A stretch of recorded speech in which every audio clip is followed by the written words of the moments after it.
నమశంకరాయ. గ్రస్తోదయ సంపూర్ణ చంద్రగ్రహణం మధ్యాహ్నం 3:19 ప్రారంభమై సాయంకాలం 6:47 వరకు ఉంటుంది. కాబట్టి ఇంట్లో ఉన్నటువంటి వాళ్ళు, ఉపాసన పరులు, సాధన చేసుకోదలిచిన వాళ్ళు, దేవతానుగ్రహం కావాల్సినటువంటి వాళ్ళు ఆ రోజున ఆ సమయంలో ఇంట్లో కూర్చొని చక్కగా దేవతా పూజ చేసుకుంటారు. మరి చాలామంది ఉద్యోగస్తులు ఉంటారు, రోడ్డు మీద పని మీద వెలిగిన వాళ్ళు ఉంటారు, ట్రైన్లో అలాగే బస్సులో ఏరోప్లేన్లో జర్నీ చేసేవాళ్ళు ఉంటారు, హాస్పిటల్స్, షాపింగ్ మాల్స్, ఇలా రోడ్డు మీద చాలామంది తమ యొక్క పనిని చేసుకోవడం కోసం బయటికి వచ్చింటారు. మరి అటువంటి వాళ్ళ పరిస్థితి ఏంటి? ఆ సమయంలో మాకు కూడా చక్కగా ఆ యోగం పట్టాలి, గ్రహణ సమయంలో చేసుకున్న ఫలితం కొంతైనా మాకు దక్కాలంటే మేము ఎలాంటి పరిహారం చేసుకోవాలి, ఎలా నియమాన్ని పాటించాలని చాలామంది అడుగుతున్నటువంటి కోరిక మేరకు తెలియచేయడం జరుగుతుంది. మీరు ఆ రోజున ఏదైనా కానీ తప్పని పరిస్థితుల్లో బయటికి వెళ్ళదలిచే అవకాశం ఉంటే మీరు వెళ్ళండి, పని అనేటువంటిది చేసుకోండి. కాకపోతే ఒక వాటర్ బాటిల్ మీరు పెట్టుకోండి.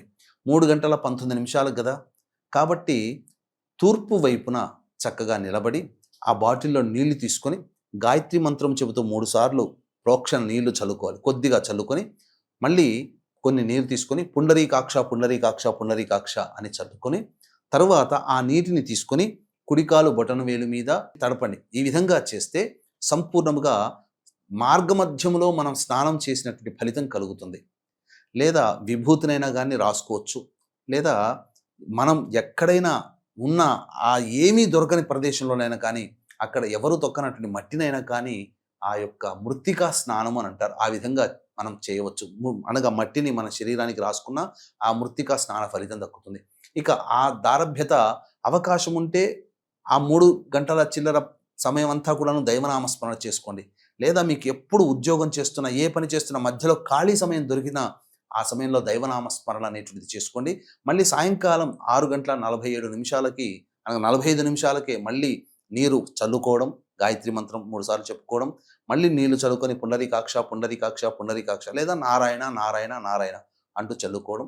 అలాగే చేతిలో నీళ్లు తీసుకుని మళ్ళీ కాలి బొటన వేలు, కుడి కాలు బొటన వేలు, ఎడమ కాలి బొటన వేలు తడుపుకోవడం. ఈ విధంగా చేసిన మార్గమధ్యంలో ఉన్న ఎక్కడ ఉన్నా మీరు ఈ గ్రహణ సందర్భంగా మీరు నియమాన్ని పాటించినటువంటి వాళ్ళు అవుతారు.